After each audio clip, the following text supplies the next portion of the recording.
බොහෝ කලකට පෙර බලගතු තාරකාවක් හදවතෙන් ගැටගත් මායා දණ්ඩයක් ගැන කතාවක් තිබුණි. ලෝකයේම හැඩගන්විය හැකි බලයක් ඒට තිබූ බව කියයි.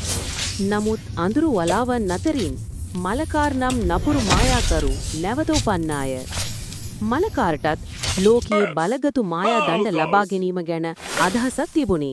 ඈත දුරගමක පදිංචි වූ කුඩා බාලකයෙකු වූ ඇරික් හොඳ මායාකාරියෙකු බවට පත්වීමට අතීතයේ සිටම සිහින දැක්කාය. ඇරික් එම මායා දණ්ඩ ස්පර්ශ කළ මොහොතේදී පැරණි ආලෝකය පුපුරා ගොස් ඔහුගේ අභිලාෂය අනාවරණය විය. මලකාර් ඔහුගේ අඳුරු බලය මුදා හැරිමින් ආලෝකය සහ අන්ධකාරයේ අතර භයානක සටනක් හටගත්හ. අනුකම්පාව සහ දයාවන්තභාවය නිසා ඇරික්ගේ ආලෝකය මලකාර්ගේ අඳුරු බලයට වඩා ශක්තිමත් විය. නපුර බව ජයගත් පසු ලෝකය ආරක්ෂා කළ නව ආරක්ෂකයෙකු උපන්නාය. ලෝකයේ බලවත්ම මායා දණ්ඩ පහසුවෙන්ම පාලනය කරන්න හැකි වූය අනුකම්පාව සහ දයාවන්ත වීම නිසායි.